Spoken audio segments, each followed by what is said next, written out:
Good morning.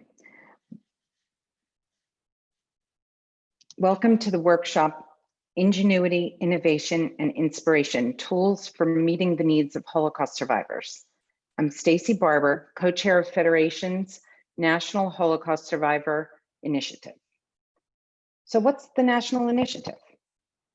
Our initiative raises money for Jfna to provide additional resources for Holocaust survivors beyond what Jfna's federally funded grant program is able to fund. In addition to my role with Jfna, I co-chair UJA Federation of New York's Community Initiative for Holocaust Survivors, and I'm a member of the board of Self-Help Community Services, which provides a comprehensive array of services to almost 5,000 survivors. So helping survivors is always front of mind. We are excited to present this workshop where we will hear from two panels, one with local service providers and one with international service providers, on meeting the needs of Holocaust survivors in the age of coronavirus. The speakers will give us a flavor of the breadth and depth of our work. But first, to the service providers, social workers, and case managers. Thank you for your dedication to providing services throughout this challenging period and for pouring your heart and soul into your work. You are a crucial link to the outside world for your clients, even when we are not in the middle of a pandemic. We know it's very difficult dealing with the loss and hardship among your clients, friends, and family, and we want you to know we are here for you.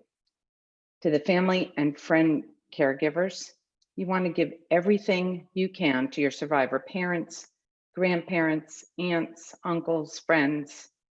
You're tired, you face challenges yourself, challenges with unemployment, school opening status, postponed family simcas, and a new way of accessing medical appointments, to name just a few. We are here for you too. And to the survivors of the Holocaust, you are our teachers and our heroes. You show us resilience by your example. You teach us to persevere, to continue to be there for our families, to continue to improve the world. And you keep sharing your stories to honor the memory of those who died and to ensure we learn the lessons of standing up for what is right. We thank you, and of course, we are here for you. A little bit of housekeeping. Please keep your chat window open, but any questions for the panelists should go through the Q&A function on the bottom of your screen. And now I'm pleased to welcome the professional at Jfna who makes all the survivor work done nationally possible and who probably doesn't even need an introduction for many of you. Shelley Ruth Wernick is the Managing Director of Jfna's Center for Advancing Holocaust Survivor Care, and she will lead this workshop. Shelley? Thank you, Stacy. Thank you for your leadership, and thank you for recognizing the challenges, as well as the love and support that sustains us during these difficult times. This workshop explores the dynamic ways that we're transforming our work with Holocaust survivors during the COVID-19 pandemic. We will share ideas that you can bring back to your communities and opportunities for your programs to thrive. This session is being recorded. But first, a short overview. As you know, Holocaust survivors are among the most vulnerable population because of their age and their history of trauma. We estimate that there's about 80,000 Holocaust survivors in the United States, another 10,000 or so in Canada, another few 100,000 in Israel, Europe, FSU, Latin America. Most are in their 80s, 90s, or 100 and older. It's always very exciting when a Holocaust survivor celebrates their 100th birthday. But sadly, in the United States, about 35% of them live in poverty. We know that they are resilient, but as a group, they suffer from poor physical and mental health, social isolation, strained family relationships as a result of the traumas that they faced. In fact, the PTSD rate among Holocaust survivors is 46% versus 8% for the national average. Cognitive decline and Alzheimer's can be particularly painful as early memories of suffering come to the forefront. And this was all before coronavirus hit. As many of you know, Jfna implements a federal grant program to provide person-centered, trauma-informed services to Holocaust survivors. You're going to hear that term a lot throughout this workshop, person-centered, trauma-informed, or PCTI. PCTI care is an approach or a framework for service provision. This approach considers the impact of trauma when developing programs and policies and procedures. And we use this framework to promote the safety and well-being of clients, staff, visitors. Our federal grant program has 3 components to it. First is our Innovations Grant Program, where we fund domestic local service agencies to develop PCTI programs in areas such as mental health or socialization or caregiver training. In fact, we've funded over 100 different grants, resulting in 400 unique programs. Second, our Critical Supports Program funds local federations to lead community-wide initiatives and bring together partner organizations to address emergency needs. Many of these partners, in fact, 60% of these partners, have already trained each other, the rest of the community, in the PCTI approach. And that's impressive because that is beyond the scope of the grant. And in addition to those 2 grant programs, we train service providers both within and beyond the Jewish community in the person-centered trauma-informed approach. And all of this infrastructure was already in place when the latest crisis, COVID-19, hit older adults hard. By using the PCTI approach, many federations and agencies were already prepared to respond to the crisis. For example, agencies were better able to address staff burnout. They quickly expanded technology to reduce social isolation. Agencies provided appropriate food and exercises to survivors to make them feel empowered and dignified and not like charity cases. Agencies were able to use the PCTI approach to address growing anti-Semitism against Jews in the Orthodox community, anti-Semitism related to COVID-19. They've used the approach to respond to heightened rhetoric around race and violence this summer, helping survivors deal with the sights and the sounds of protests, people in military uniforms, flashbangs, sirens. And now that Holocaust survivors are slowly resuming doctor's appointments, dental appointments, we're excited that many doctors and dentists have already been trained in the person-centered trauma-informed approach so that they can better make survivors feel safe and secure when they come to appointments. The Critical Supports Program has connected like-minded agencies to train in the person-centered trauma-informed care, and they've formed strong partnerships to deal with future crises. And these are the essential building blocks of community resilience. And to address the COVID-19 pandemic, some communities leveraged the partnerships that were forged out of the Critical Supports Program to make sure that every client in the community gets served and to learn how different organizations were responding to the needs and the challenges. We're very proud that local federations and agencies were trained and prepared to lead others in their communities. And on a national scale, federations and agencies have played a leadership role in the wake of COVID-19. Together, we fundraised for and sourced safety equipment, masks, gloves, cleaning supplies for home care aides and nurses. We advocated for the Paycheck Protection Program to help nonprofits, and we coached nonprofits on how to apply. Jfna launched the Human Services Relief Fund, and we raised emergency funds and coordinated with UJA Federation New York and the Claims Conference to distribute fast relief. Helping Holocaust survivors is a core value of federations. With coronavirus, we all had to shift to meet the need. This session explores the ways that services have been adapted and opportunities for future growth. Our goal is to inspire you and share innovations and ideas that you can use to support Holocaust survivors in your own communities during this difficult time. At this time of crisis, I draw inspiration from a quote by Anne Frank. "How wonderful it is that nobody need wait a single moment before starting to improve the world." Our speakers today offer the best example of not waiting a single moment to improve the world. A bit of logistics. Our workshop is divided into 2 panels. The first offers local perspectives, the second, international networks. We will hear brief presentations and engage in discussion. We'll address questions from the audience at the end of the workshop. So as we go along, please type your questions in the Q&A box on the bottom of your screen. The session will be recorded. And finally, we will close with a call to action from Seed the Dream Foundation. Now I'll introduce the speakers for the first panel. Each will offer a brief presentation, and then we will engage in a discussion as a panel. Our first panelist, Leah Bookbinder, is Assistant Director of Community Program Development at the Jewish United Fund of Chicago. She provides grant writing, program development, and planning for a variety of human service programs. She's a liaison to JUF's Holocaust Community Services Program and staffs the Jfna Critical Supports Program and its Leadership Council for Holocaust Survivors. Our next presenter, Carly Brewski, is a licensed social worker and director of the Holocaust Survivor Support Program at Jewish Family and Children's Service of Greater Philadelphia. Carly's background is in working with immigrant and refugee survivors of violence, including the Holocaust, human trafficking, intimate partner violence, and sexual assault. Leah, I'll turn it over to you now. Thank you. I want to thank Jfna and the Center for inviting me to speak today. First, a little background. JUF is unique from other federations in how exactly we support our Holocaust survivors.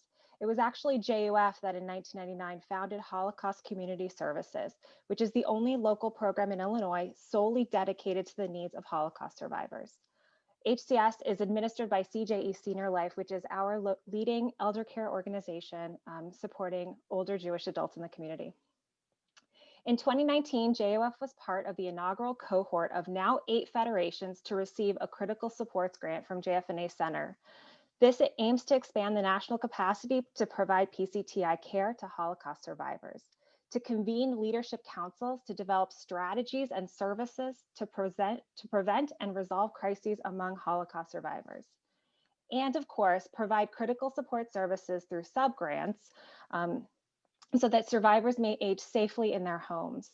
As always, a key goal of this type of collaborative work is to create shared learning opportunities, build personal connections, and develop new partnerships. We had invited experts in serving survivors, older adults broadly, immigrants, and those in financial need to join our council. These members included representatives from JUF's network of agencies, social service agencies with whom JUF did not have an established relationship, along with medical professionals. We launched our second year of our Leadership Council with a meeting at the end of February. In some ways, 7 months in, it's hard to remember how rapidly things shifted with regards to best practices around social distancing and new ways to deliver services. But looking back in mid-March, we were only beginning to see what the CDC was recommending, and we were struggling to wrap our minds around how to best continue to safely serve clients. We immediately realized that this existing group could be crucial for sharing information. So we did something fairly obvious. We asked everybody what they were doing for clients, for staff, for their facilities, and we asked what they needed and how we could help. And we happened to have reached out the week before in Illinois, we put into place a stay-at-home order on March 22nd. As Shelley mentioned, PCTI care really relies on staff listening to what individuals say they need and not deciding it for them. So the biggest concerns and needs were related to communication with clients, as well as ensuring direct food access. It was important to communicate with clients to make sure they knew of key changes so they felt empowered with information about what was happening. This was also about creating a sense of communal obligations, that we as providers were not just making these changes for clients, but clients were part of the solution to keep us all safe. Further, it was the first way to combat what we knew was coming down the line, the expected social isolation, with staff and later volunteers reaching out to make personal calls, but always asking clients what they wanted and what they needed. Another immediate concern was with food access. It's not just about making sure survivors could get the food they need, because at the time, remember, it was hard to get certain food items, or it felt incredibly unsafe to go into facilities. It was also about ensuring clients had choices, clear understanding of changes, and can contribute to decisions about their care. The Leadership Council members all shared what they were doing and asked each other questions and for help that continued offline from the emails. In the video you're about to watch, you'll see a survivor who received a package from Holocaust Community Services, which included resource sheets, updates about specific programmatic changes, as well as personal protective equipment for the survivor and their caregiver. Sending PPE was intended to help survivors feel empowered to be part of their health choices. And this is really what PCTI is about, focusing on resilience, coming from an assets-based mindset and not a deficit mindset. Like the clients all of our agencies serve, we have all learned both how vulnerable we are and how we all have something to contribute to each other. If you could please play the video.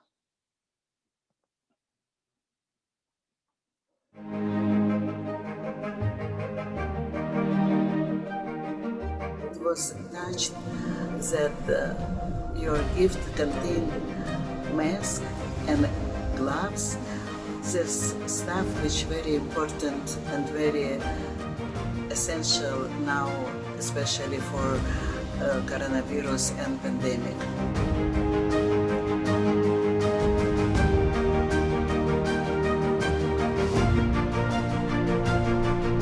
When I opened it, my eyes was full of tears.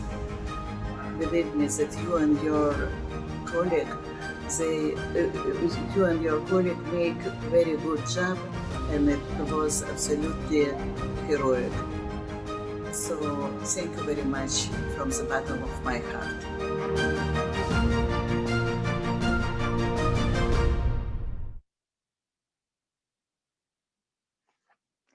Thank you.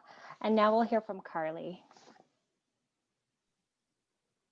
Hi, everyone. Thank you for having me. I'm really happy to be here.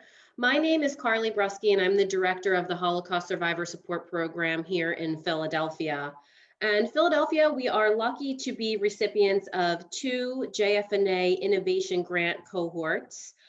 So we have a few new projects to respond to COVID, all planned and implemented from a PCTI perspective. That was really important to us, and it has become just an embedded piece of our program planning since getting trained in the PCTI philosophy. So I'll talk about our food delivery projects first, because I'm sure we all know that food is a huge trauma trigger for Holocaust survivors, whether they feel like it's inaccessible or scarce. So we wanted to make sure that we were addressing that right off the bat during COVID. So first and foremost, agency-wide, we have a JFCS Philadelphia grocery delivery program. Our in-house kitchen manager orders food from local farms and companies. Then we have dedicated volunteers who are amazing, come on site at staggered times in masks and observing social distancing, of course. They pack up the groceries and they deliver the groceries directly to clients' doors. Now, this is for Holocaust survivors as well as clients across all programs at JFCS, across the entire city and the surrounding counties. So right now we are delivering to over 40 Holocaust survivors just within that initiative, which is amazing. We also have a second food delivery initiative through the local Russian grocery store, Netcost. Some of you may be familiar with Netcost. I know they have locations, of course, here in Pennsylvania, New York, and New Jersey. So back in April, we were really trying to find a way to meet those culturally specific and appropriate food needs of our Holocaust survivors. So we took a chance and I cold called Netcost to see if there was a partnership opportunity there. And there was. The store manager was thrilled to be able to help. They offered to donate some food items in addition to those we were purchasing, which was really generous. So right now we're delivering Russian foods like buckwheat and other staples that people really need and ask for to close to 250 Holocaust survivors.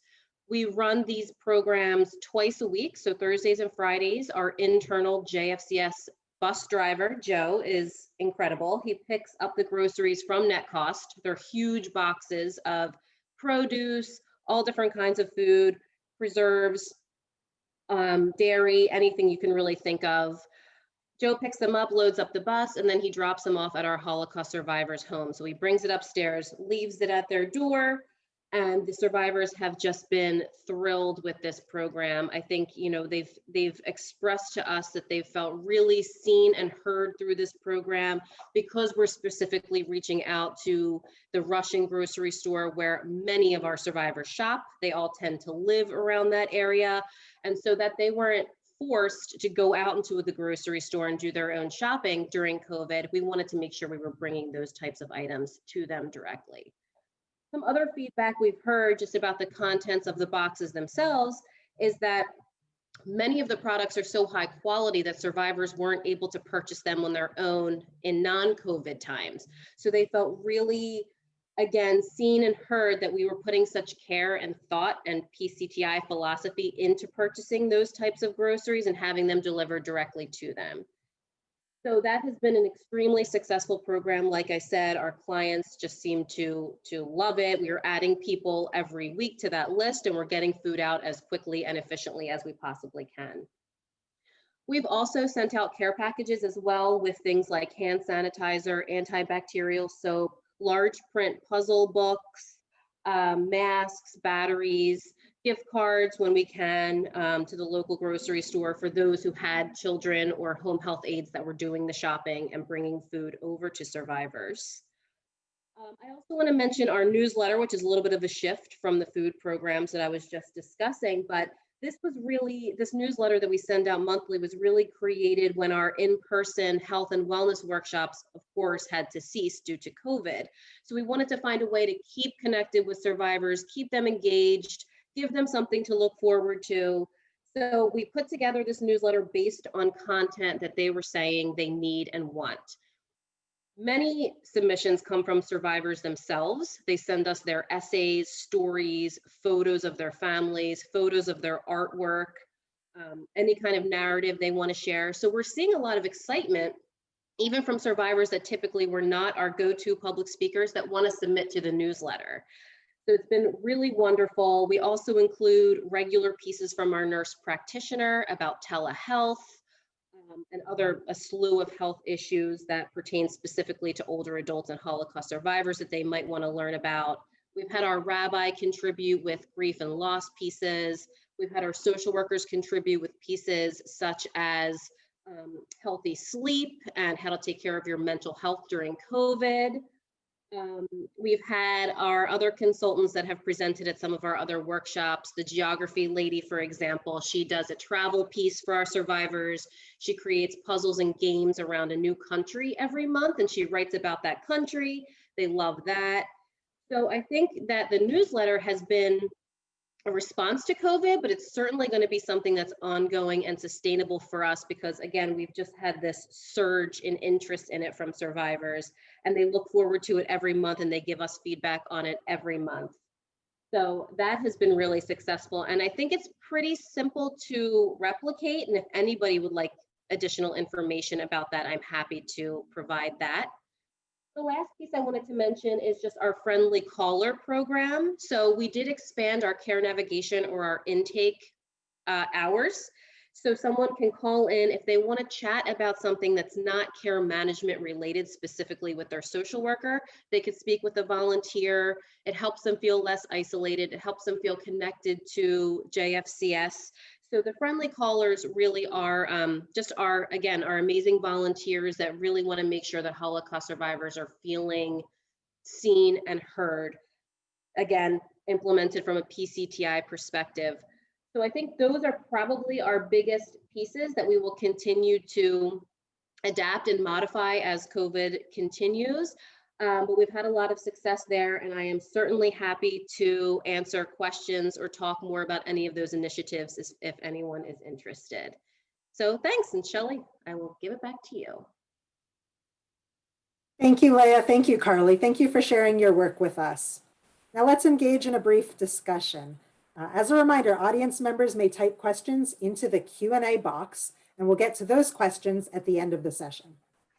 So for Leah and Carly, now that we are several months into the pandemic, we're beginning to look at long-term issues and long-term changes that need to be made. What kind of long-term changes need to be made to support your clients and your community members? And are there any systemic factors beyond your organization that need to change in order to set your organizations up for the long run? And either of you can jump right in and address this question. Well, I can get us started. I think a lot of the systemic changes that need to happen for the agencies with whom we're working at our Leadership Council have a lot to do with some of the advocacy work, candidly, that Jfna and others have been doing in order to allow for telehealth services to be built. I think it is impossible to talk about the provision of direct services and care for Holocaust survivors without also taking into consideration how to sustain that with funding and other kind of capacity. And so the ability to bill for some of these services is a really key systemic change and shift. I think there's also a lot in the shift of how we might work together and understanding that together we can all do a better job, frankly. I have seen that through our leadership council with organizations working together. I know Ruben will be speaking to Uniper a bit later, but some of our organizations saying, hey, we've heard of this cool thing. How might we use it? I heard you're using it. And that kind of lack of ego and in the service of our clients is, I think, something that we need to continue to bring with us moving forward.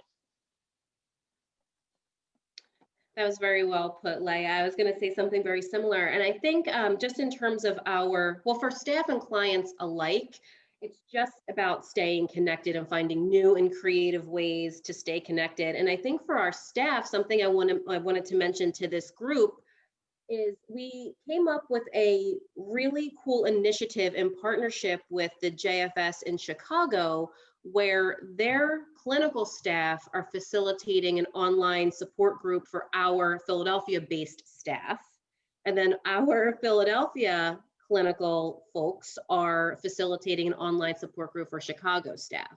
So I think, that probably wouldn't have been something that happened prior to COVID, but now we are just connecting with other agencies in such a meaningful way and in such a creative way. And from what I've heard from those support groups is that people are feeling really supported, really safe in those spaces, and they're finding it very helpful. So we're just branching out and making sure that we're staying connected to people in our community, but also outside of our community with things like that.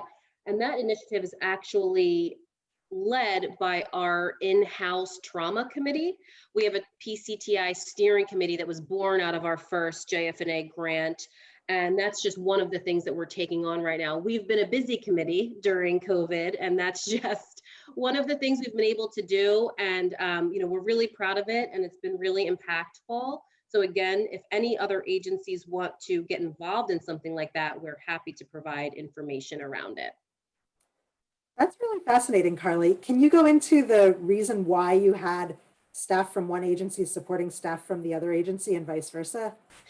Sure, yeah, absolutely. So in our conversations with JFS Chicago, we were both saying that we heard from staff that they might feel a little bit more comfortable working with someone outside of our own agency, but doing similar work. So it was really important that they understood the capacity in which we operate. We're all doing care management or social work or whatever the case may be, but it was outside of our own city and outside of our own agency. So it brought a different perspective. It brought a layer of safety. Again, we always go back to those PCTI principles. So we wanted people to feel empowered and like they have a voice. And it was just thought that if it was facilitated by someone that's not maybe your direct boss, it might be a safer space. And that's been the case from what we've seen. Interesting, thank you. And Leah, what have you noticed in your leadership council work that the other partners have been doing that maybe your agency has learned from or that others have learned from? What types of cross-learning have occurred because these relationships were already set up? Well, as I started off by mentioning about the mention of Uniper, age options and Generations Housing Initiatives, which is another innovations grantee actually, reached out to Holocaust Community Services since they have been launching Uniper. There have been other opportunities as well. We have a holiday food an organization that provides food around the holidays called Recipients. And remember, this was in March and it has continued since for the fall. So it was pre-Pesach and then Rosh Hashanah. Recipients provides care and services to a lot of older adults, including a lot of survivors, including a lot of Russian-speaking survivors, but they don't have a lot of capacity to field either questions from the people to whom they're providing their deliveries about the changes that were happening. And so they reached out to Holocaust Community Services to make sure that they had Russian language staff available to answer the phone and help with that. It's also been a lot of changes in food distribution. So for example, Ezra Multi-Service Center is a social service agency, and instead of having a food pantry, they've been delivering. And so they've been working with JUF actually for part of their volunteer corps in a way that is a little bit unique. So a lot of things that were sort of like things that had been done in ways before have really been done even more since the pandemic, really coalescing around how might we work together and not compete for resources. And one other thing I wanted to share was about the long-term changes that I thought of actually as Carly was speaking, was also just the ways in which look, Holocaust survivors are aging and our population in general is aging. And how might we leverage this new technology and our transitions to providing care and services over the internet past the pandemic? And I think a lot of the Leadership Council members and a lot of the agencies that I've heard talk about this have been speaking about how might we continue to provide health and wellness classes and other kinds of virtual socialization opportunities for people who might become homebound. So I just wanted to share that as well. It's fascinating. Thank you so much. Thank you for this great discussion. I really learned a lot about how you've been pivoting and different unique ideas, out of the box ideas that you can use to help your clients and your community and even other organizations. I see some questions in the Q&A box. That's fantastic. We will get to those questions at the end of both panels. Feel free to continue to type in your questions. Before our next panel, we'd like to take you on a little site visit to an Ami Gor home in Israel. Ami Gor is a subsidiary of the Jewish Agency for Israel and is Israel's leading sheltered housing nonprofit and second largest public housing group. Housing is a challenge in Israel. There are over 1 million Israelis over the age of 65, and 200,000 of them live close to the poverty line and can't afford rent. Ami Gor operates 57 housing projects for over 7,500 disadvantaged older Israelis. A large majority of these are immigrants from the former Soviet Union and Holocaust survivors. Without support, these men and women would face devastation. When COVID-19 hit, protecting the residents of Ami Gor became a high priority. The Jewish Agency enacted every safety measure, from enforcing strict rules on visitation to providing hygiene supplies, masks, providing tens of thousands of meals so that the older adults didn't need to leave their homes. And to combat loneliness, Ami Gor arranged special opportunities to visit. They used cranes to enable families with loved ones to speak from their balconies. And they put on balcony concerts and transformed their cultural events and programs to be safe. We're thankful that sickness rates in Ami Gor have been very low and fewer lives were lost. Ami Gor and the Jewish Agency want to give a special thanks to their supporters, the Federations of North America, Karen Hayasod, the Claims Conference, the Harry and Jeanette Weinberg Foundation, for the special support during this difficult period. Now, please join me on a virtual site visit to Ami Gor in Kfar Saba, Israel.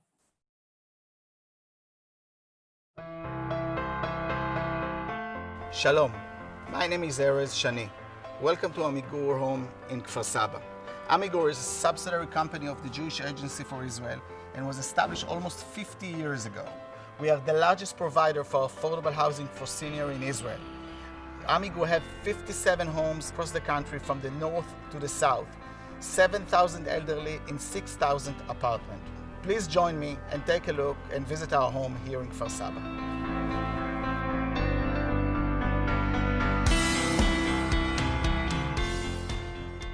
One of the biggest challenges with elderly is loneliness. And here in Ami Gor, we are doing our best to fight loneliness. We're having here in Ami Gor dozens of social activities for the elderly.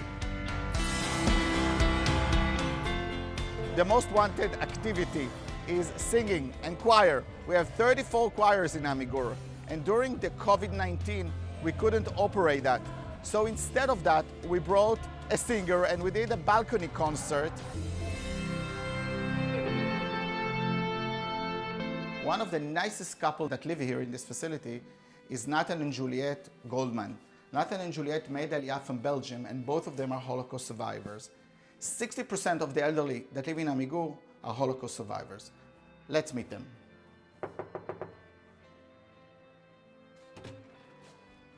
Shalom, Nathan. שלום. זה לא בית אבות, זה בית משותף איפה גרים אנשים קשישים. מבוגרים. מבוגרים, אוקיי. אבל זה לא בית אבות, אנחנו עצמאים פה.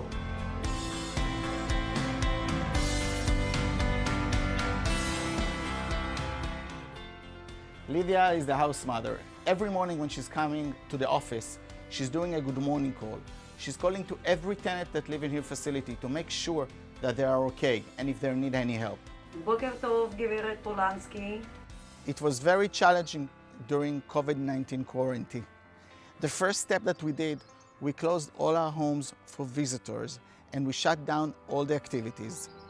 Then we brought to the elderly who was in their apartment more than a month, food packages, hot meals, cultural activity with balconies, concerts.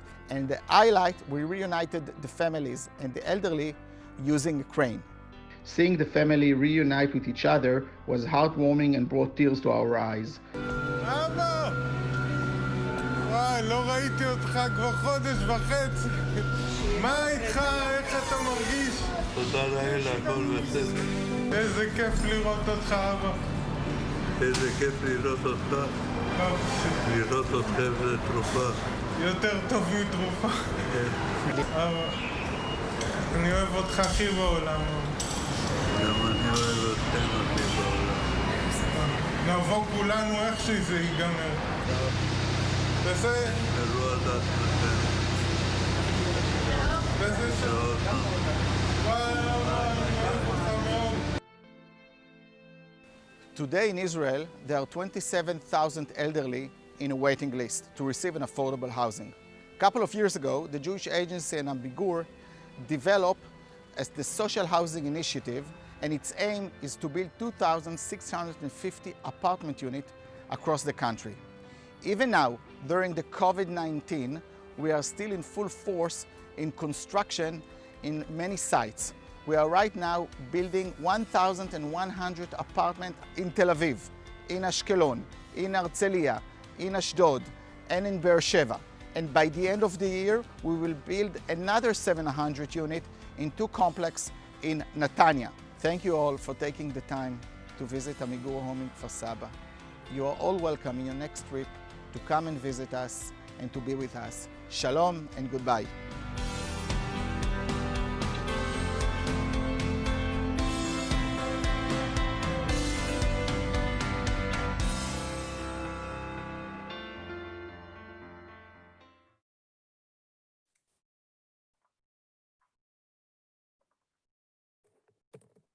Amazing.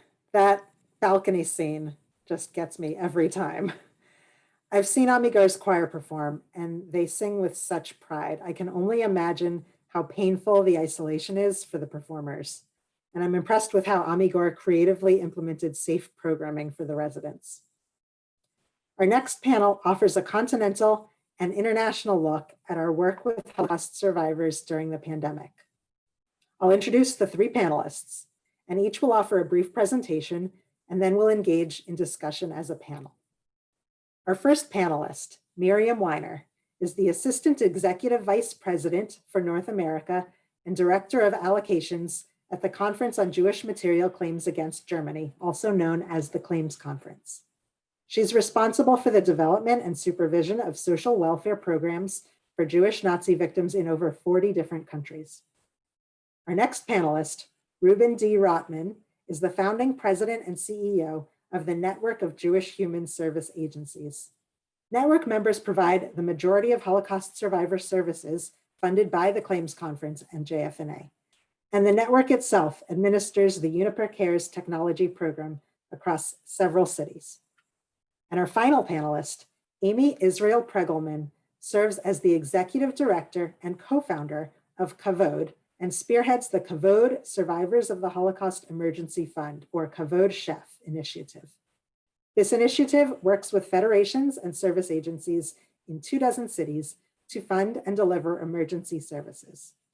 Miriam, I'll turn it over to you now. Thanks, Shelley. First, if we could just briefly show a video about some of the work of our partners around the world.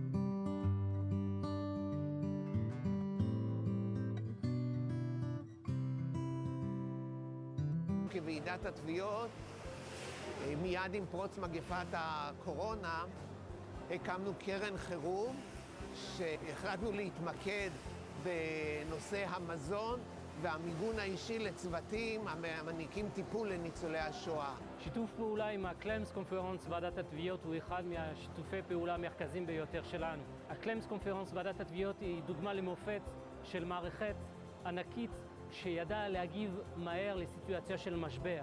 ואת היכולת שלהם לזהות בתוך זמן קצר צורך בשטח ולהגיב במידה נכונה, אני חושב שזה משהו מאוד משמעותי שקרה לאחרונה, במיוחד לאור השיתוף פעולה שלנו איתם.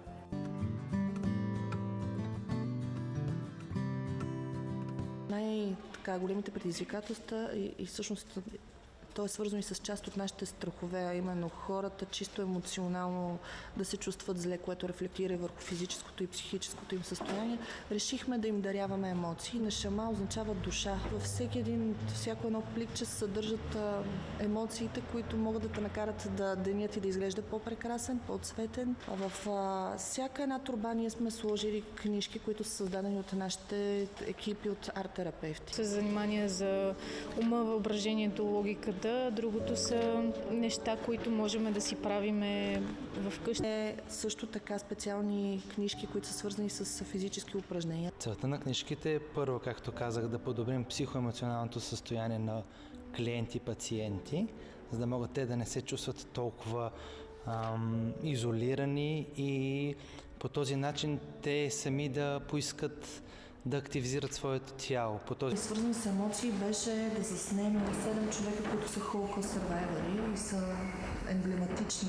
Предварително ги помолихме да вземат едни големи листа, маркери и да напишат своите послания. И в един неделен ден един от нашите доброволци, който се казва Бернард Сири, и ги засне с дрон. В времена на криза ние ги публикуваме, за да покажем посланията точно на златото ни поколение и да покажем в нашето онлайн пространство, че да, макар те да не го използват толкова активно, те са там, те са добре и ще бъдат добре и ни дават посланието и ние да бъдем добре.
Thanks.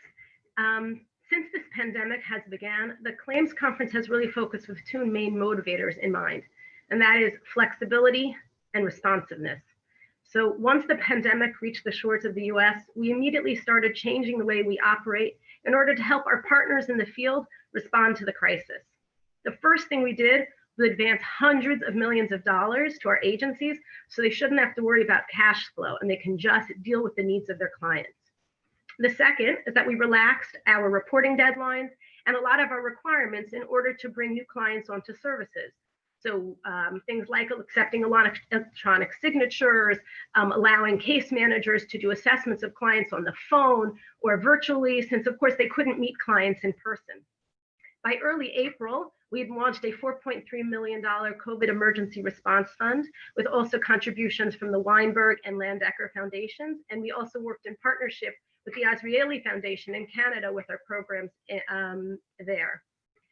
The real goal of this program was to be responsive as quickly as possible. So we tried to review and make decisions on applications within 2 to 3 weeks maximum, so agencies could get money and could start dealing with the crisis.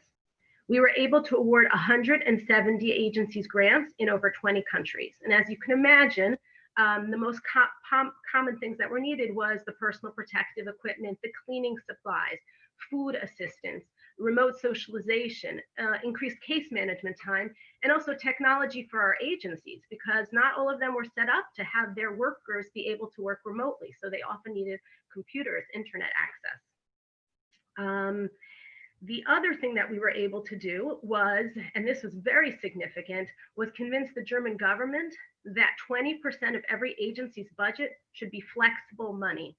And that's because we were getting questions from the field right and left, day and night. They had a particular crisis in Bulgaria. They had a different crisis in Argentina. In Boston, they needed something else. And it was impossible to be able to respond in real time to give them yes, no answers. So what we're able to do is convince the German government that every agency should be able to use 20% of their budget flexibly, whatever they need. So for example, during the first wave in the former Soviet Union and in Eastern Europe, many countries completely shut down their public transportation, and it made it almost impossible for home care workers to get to clients' homes. So with this 20% flexibility, the agencies were able to actually rent cars and create little carpool groups so that home care workers could actually get to the clients. Another major flexibility we were able to introduce has to do with the life certificate process for Article 2 pension recipients. These are survivors who get a quarterly payment from Germany. The usual process the German government requires is that annually a survivor gets a notarized form mailed back. The original has to be returned. And we understood during these times that was both of those elements were really impossible to require of survivors. So through many months and a lot of pushing and a lot of negotiating, we were finally able to get the German government to agree to a radically different approach for this year, which we just started rolling out in September. First of all, survivors just have to sign the form. There's no notarization of any kind required. They can fax it and they can email it. It does not need to be the original. Another thing we're able to do, especially in the US and Canada and Germany and a few other places, so we actually included postage paid return envelopes. So survivors shouldn't have to walk out their door to return the form. And in countries where we weren't able to do that, what we did is actually partner with our social service agencies. And we sent them lists and said, if you can confirm any of these clients that you know are alive, then that's going to be good enough for the certification process for the German government. And so that has made the life certificate process be very simple, easy, and safe for survivors this year. We also tried to be responsive to reaching out to survivors. So over the course of the summer, we hired a large group of interns who called every survivor whose phone number we had in the US, Canada, UK, and parts of South America, and just checked in, asked if they needed anything, connected them with survivor services or local partner agencies if they had specific needs. And we're hoping in the coming months to launch an initiative of a friendly calling program for survivors around the world. We also sent out 2 health newsletters to survivors in the US and Canada, similar to what Carly talked about in Philadelphia. Updates on compensation, but also health information, how to keep safe during the pandemic, even recipes around the holidays. Looking to the future, one thing that was very significant in our recent negotiations with the German government was to convince them that this 20% flexibility needs to stay in place, because unfortunately this pandemic is not going away quite yet. So I'm happy to report that this flexibility will be in place through June of 2021. We were also able to increase our grants for the coming year by about $30.5 million, which is roughly $36 to $37 million. And we're launching in the coming month the Hardship Fund Supplemental Payment Program. This is a payment program for anyone who has received the Hardship Fund in the past, which is a one-time payment. They will be able to receive €1,200 in 2021, which is roughly $1,400 in today's exchange rate, and another payment of €1,200 in 2022. We believe that there are about 240,000 survivors around the world who have received the Hardship Fund who are still alive today, including about 65,000 in the US and Canada and 100,000 in Israel. These are the survivors who really are the poorest. They're generally the Russian flight case clients. And for them, this amount of money is going to be very significant to help them address whatever needs they may have. If it's purchasing of more food or PPE or whatever they need, they're going to get this payment.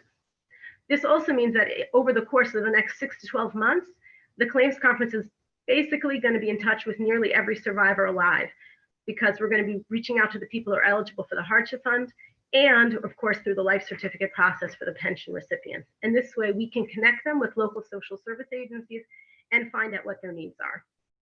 Obviously, the Claims Conference is the primary funder for services around the world for survivors in large communities like New York and Chicago, in small communities like Tidewater, Virginia, or Plovdiv, Bulgaria. But nothing we do would be possible without the unbelievable, and I like to quote Ina, the survivor who we saw in the video earlier, heroic, truly heroic work of our local agencies on the ground, like JFCS in Philadelphia, and the Federation Community in Chicago, and Amigur in Israel, and also with our terrific relationship that we have with the network of human service agencies. But unfortunately, we can't meet every need. It's just not possible. And that's why partnership with philanthropy is so critical, like the wonderful Kavod Chef initiative and the US government grants through Jfna. These dollars are critical, they're flexible money, and every single additional dollar makes a difference. And I hope by our continued partnership with all these wonderful initiatives, we'll all be able to help keep survivors safe through this pandemic and beyond. Ruben, would you like to speak? Yes, I would. Thank you. So first, thank you, Shelley and the Jfna team for inviting me to be here. And thank you, Miriam, for talking a bit about Claims Conference first, because as Miriam referenced, our agencies that are member agencies of the network work very closely and receive Claims Conference funds in order to do the work that they do. And as was referenced earlier, in terms of the support groups and the sharing through the network's affinity group that works with Holocaust survivor professionals, concepts like these come about. And so I was asked to share a bit about a concept that came to us about 3 years ago, actually, from our member agency in Los Angeles, JFS Los Angeles. They had developed a partnership with an Israeli tech company called Uniper Cares. And we invited Uniper Cares to come to our conference that we held in Atlanta back in 2018. And they did a session there at the conference with JFS LA. And immediately following that conference, I got calls from well over 30 communities asking how they could bring the Uniper technology to their community and to support their Holocaust survivors. So this was way before, we call it BC, before COVID. And so we applied as a network, we applied to JFNA, and we were grateful to receive a grant last year that started in March of 2019. So before I get into the specifics, let me explain what the product is. Some have called it like cable TV for older adults who are at home. Some have called it, they've referenced it like, oh, it's sort of like Netflix, but for older adults. Or it's like FaceTime, but for older adults. Or it's like a telehealth program. It's all of those things. So the way Uniper Cares works, they have two platforms, but the one that is most widely used is a piece of technology that is connected to the top of the television set. And so if you have a client who is comfortable and knows how to operate a television set by turning on a remote control or turning the TV on manually, they're usually very comfortable with Uniper because they're comfortable with that structure and environment. It's not like they need to learn how to operate a computer or go online, to do something else. So Uniper has this unit that sits on top of the TV. It comes with its own remote control that's a different color and looks different. And when the client presses on the Uniper platform, they enter the Uniper world, which is filled with all kinds of existing programming that Uniper provides around the world, because in addition to partnering with agencies in our network, they work with the VA and Area Agency on Aging and other entities throughout the US, and they also work in Europe and in Israel. And so there are existing programs that they offer, educational programs, social programs, language programs, exercise programs, and they also have a structure within the platform that allows for social workers or case managers to connect with their clients individually. It allows for those who are on the same platform to connect with others in the community or in other cities that are also in Uniper. And it allows for clients to connect with family members virtually. And so, as I noted, we received a grant to bring the Uniper technology to 7 member agencies in our network with a focus on providing the services for homebound Holocaust survivors. We received the grant to start March 1st of last year. We had a kickoff meeting with the 7 participating agencies, of which JFCS Philadelphia and CJE Senior Life is one of those 7, on March 2nd. And by March 12th, all of our agencies were locked down and shutdown orders were in place. And staff started working remotely, and the whole concept of how we would get this virtual platform to these clients became even more critical. And I'm really pleased to share that the Uniper team completely restructured their timetable and rollout for implementation. Our agencies completely restructured how they were going to do it. It did take us longer. We weren't able to get everybody up and running as quickly as we had originally anticipated, but we are now providing the technology to over 300 survivors in 7 cities. And it is one of the real gifts that that we had no idea would come our way and how critical it would be. So we have a short video clip to show you that gives you a flavor of how it's been used. This video doesn't showcase all 7 because not all 7 were up and running, but it still gives you a flavor.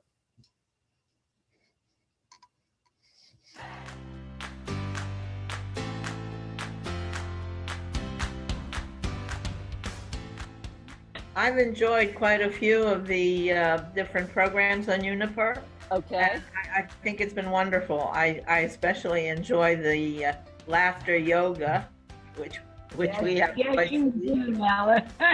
Yeah. See, as soon as we say that, we start laughing. I don't know how I could have survived the situation of the COVID without this. I really feel it's been such an important part of my life. It's replaced the other activities that I'm so used to. And I'm finding that I'm not even looking forward to going back to work, because how will I do without Uniper? Okay, it has changed my life. I enjoy it very, very much.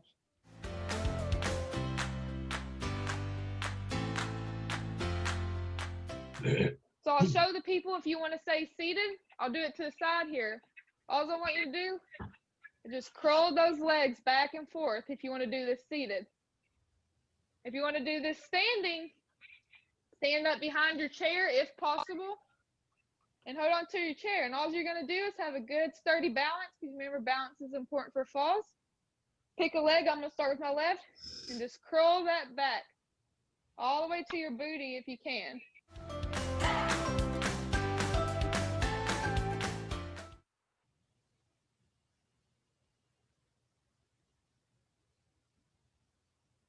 We were fortunate, after 15 years of trying to leave Romania, to come to the United States, where our life improved tremendously.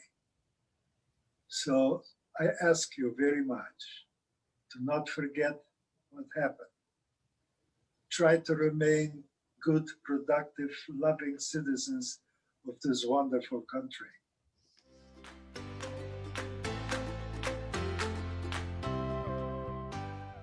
I can't believe we actually did it. We actually did it. We had a say, right?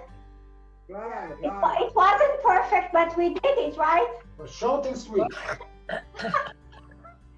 So, I would like to say thank you for inviting us to your home. Very much appreciated. And shkayach to you, that it was just fantastic.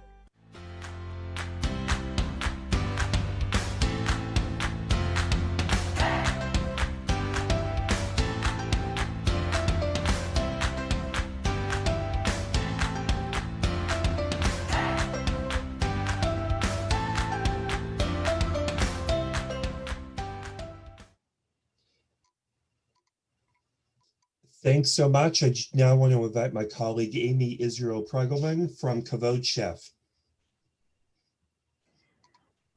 Hello there, how are you? I am Amy Israel Pregelman, co-founder and executive director of Kavod.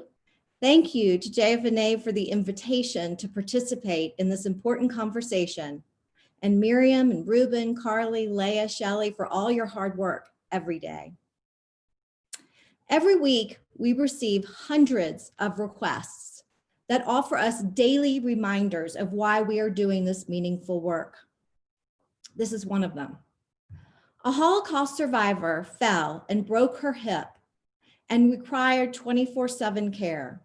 Her husband, also a survivor, was diagnosed with brain and lung cancer just a few months ago. They have used their savings to cover extra expenses due to their decline in health and increased medical bills. Their family's unable to help. In addition to all of that, they have major home damage due to recent storms. This is one example of many that clarify why this crisis of emergency needs for our Holocaust survivor community takes all of us while we still have time. I often get asked why we began Kavod in the fall of 2015. The answer is simple. John and I heard a story like the one I just told during a visit to photograph a survivor in Orlando. We learned there was a gap in unmet emergency needs for this precious community. We felt a responsibility to do something. So we began Kavod.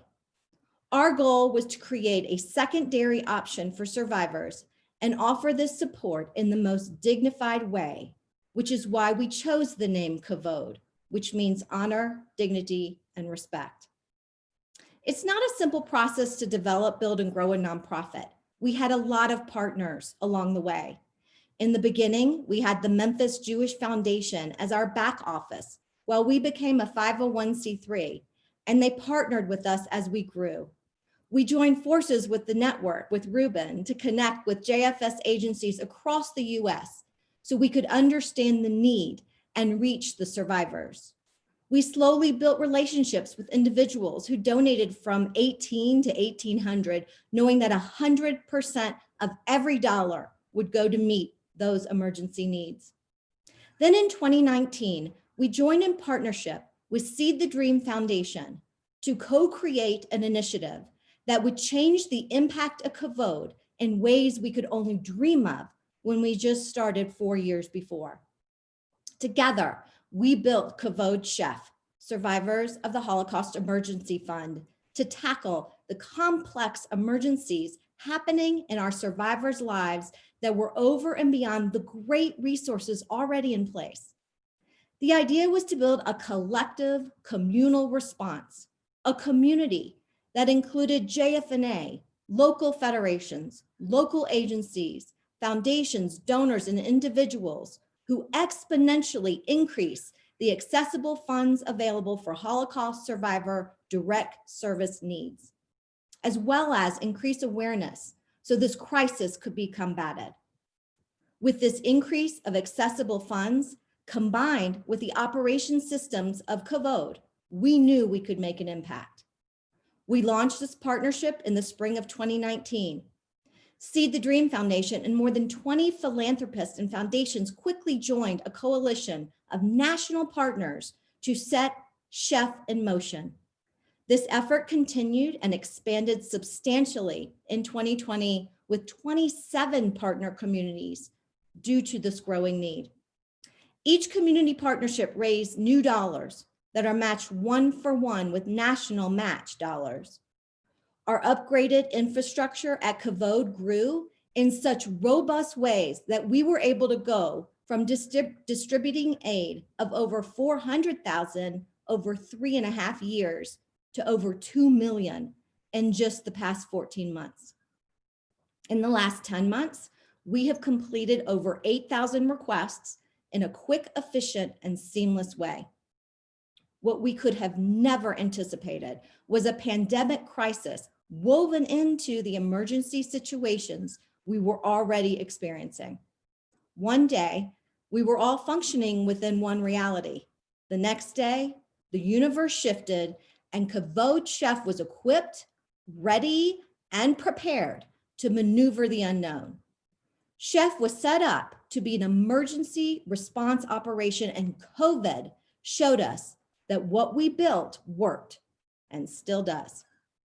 In addition to Chef, Seed the Dream Foundation and Sephardic Home for the Aged created an emergency grant that went beyond the already allocated dollars to be designated for PPE and other necessities for our Kavod Chef communities.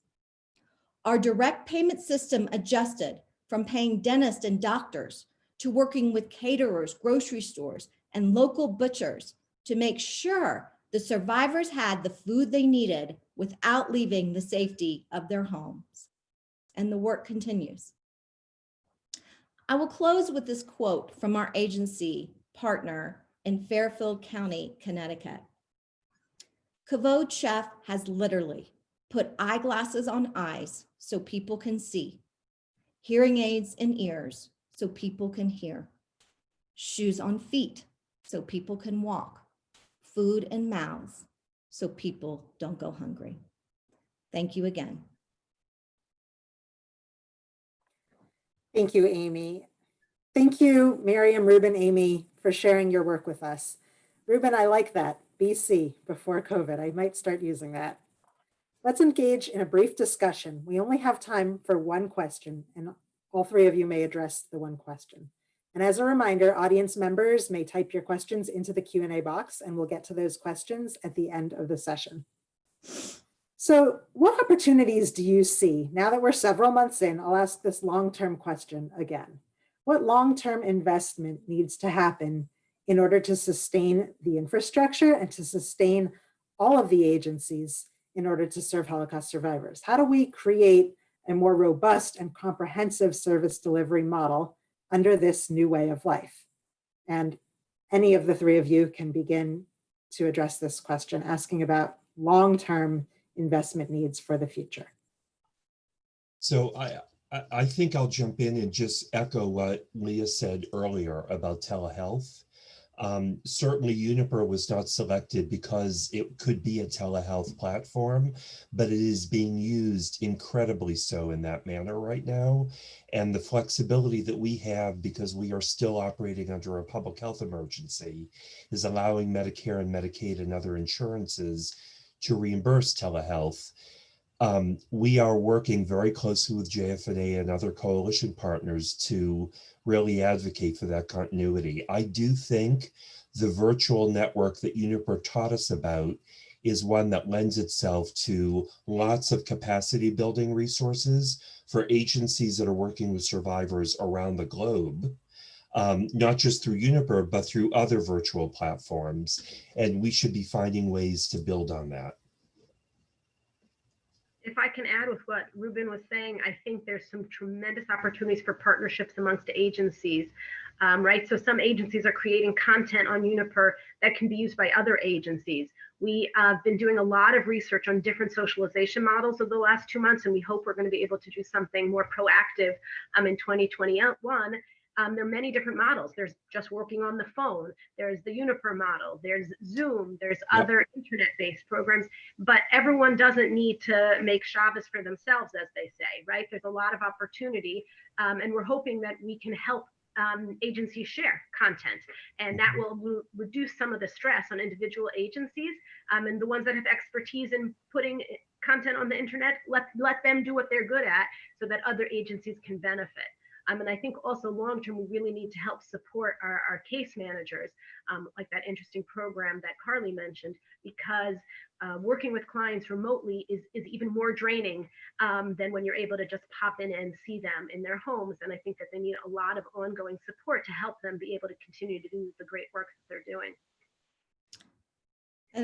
And I would add in the arena of Chef, you know, we have continued to build on the direct service provider, paying the providers directly, but also building relationships, like I mentioned, with the local providers. So we have, whether it's local transportation providers or local, like I mentioned, grocery stores, And in addition to that, an added element of Chef is we have a 1-800 number that anyone from across the country can use. A survivor or their family can contact us confidentially. And I believe that that will also help with reaching and outreach like we're talking about, you know, to make sure that we're reaching any survivor, no matter where they live, to offer them the support they can. And then we can connect them with Ruben's help and with all of our JFS partners across the country to make sure that they're in the right place and they find the right help.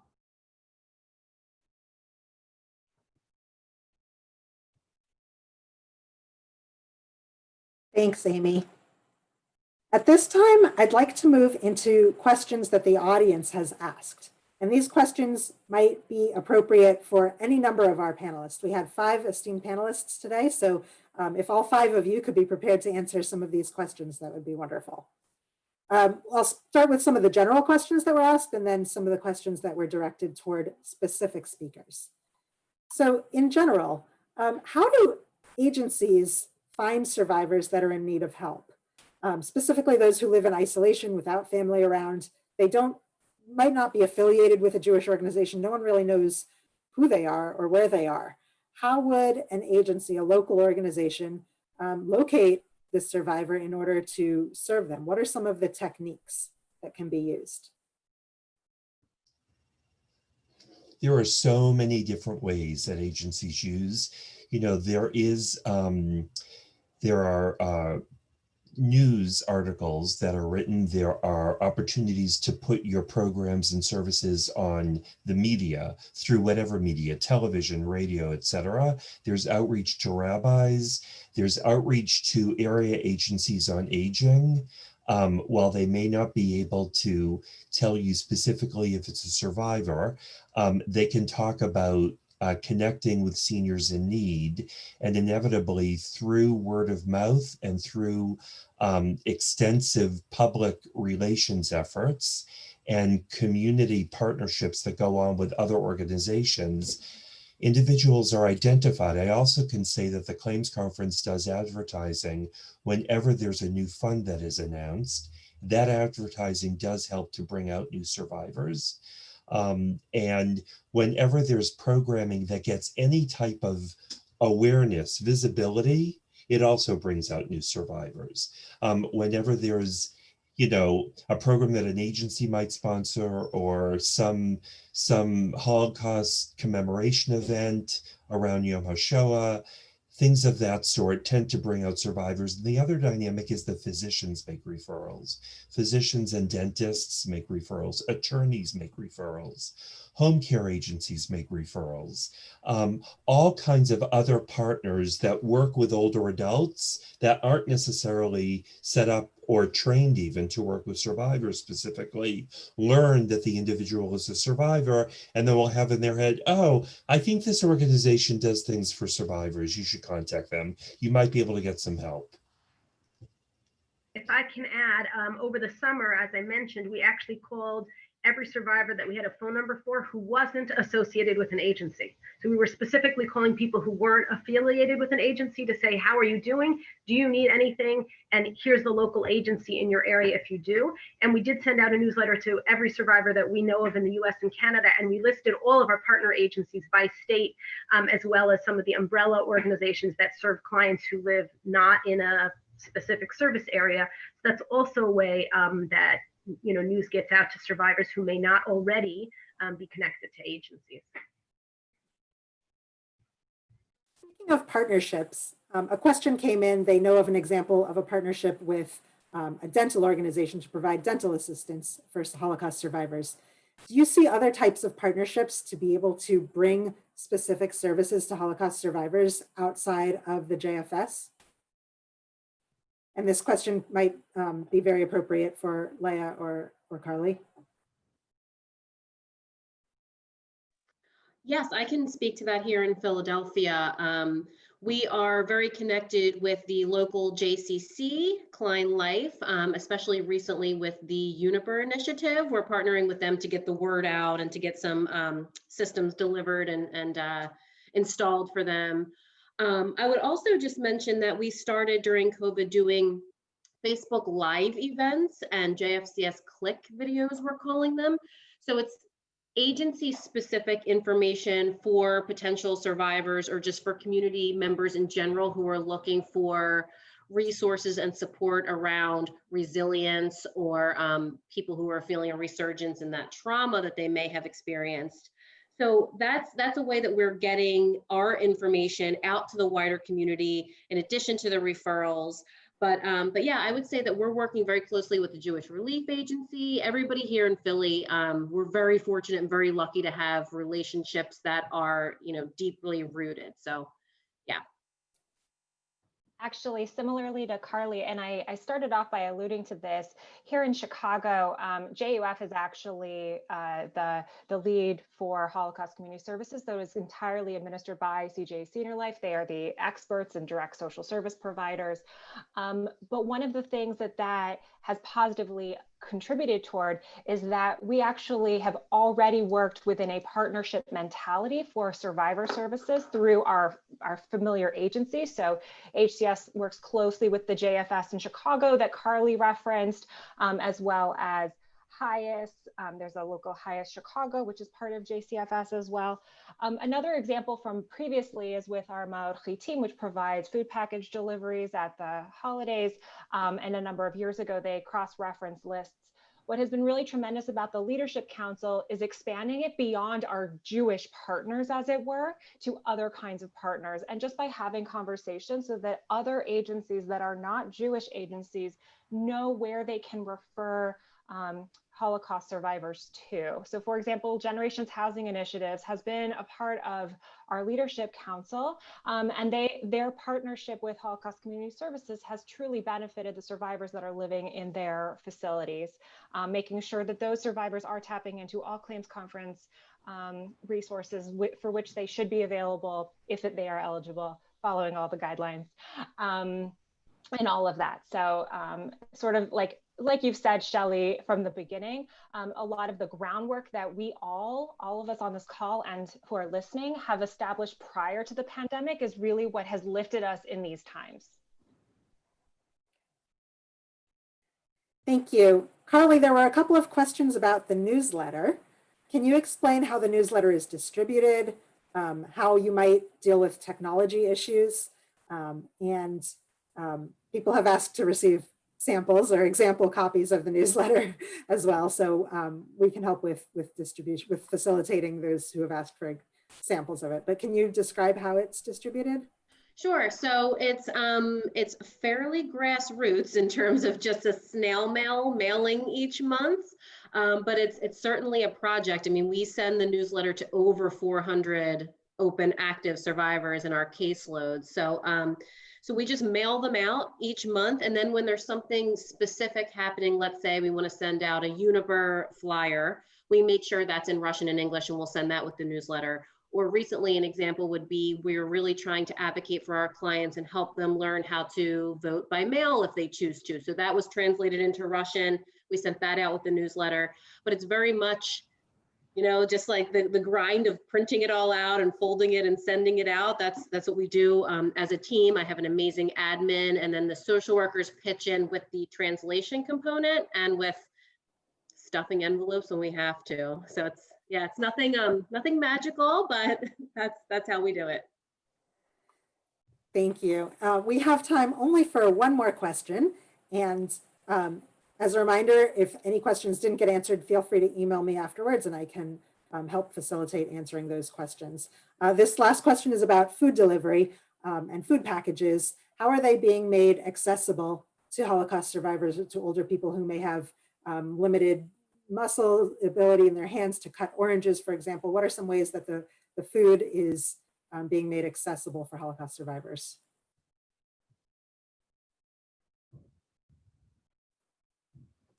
I mean, I can answer from the 27 communities that we work with every week that each agency has become incredibly innovative in how they're going to do that. And it's amazing. And as I mentioned, whether it's having the relationship with a local caterer, which actually not only supports the survivor and having hot food and healthy food options, but helps a business owner who may have suffered through the COVID challenges. So we are working with those local partners and those local providers who are working with them to get that. And Carly mentioned net cost. That's something we're working with her on, and in Chicago, every community. But I think the most important piece is the innovation piece that each agency on the ground is doing every single day. Yeah, I would just add to that, it's the innovation and the partnership with volunteers, because these volunteers have needed to rethink how they do the work that they do.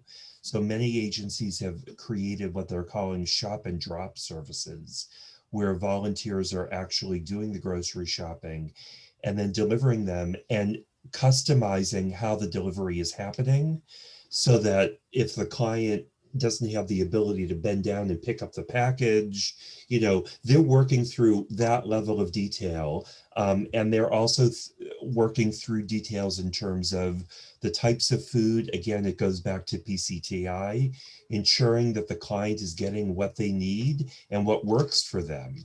And that level of customization couldn't happen without volunteers. Thank you so much, Ruben. Thank you to all of our panelists for answering these questions. There are so many more questions, but we are running out of time for this session.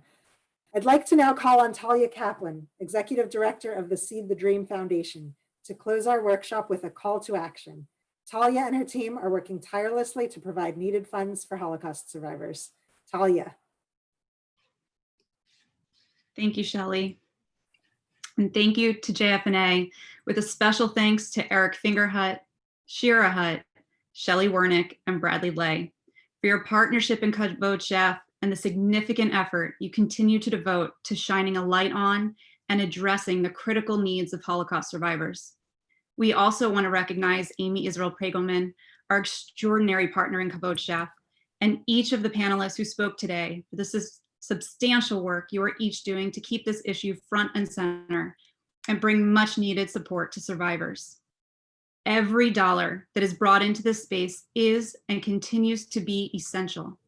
And for that reason, we join you in recognizing together that though more attention is on these needs today, the critical emergency needs, heat, food, medicine, rent, acute care, and urgent home needs of our survivor communities in the United States, Israel, and around the globe continue to far outweigh the resources available to address those needs.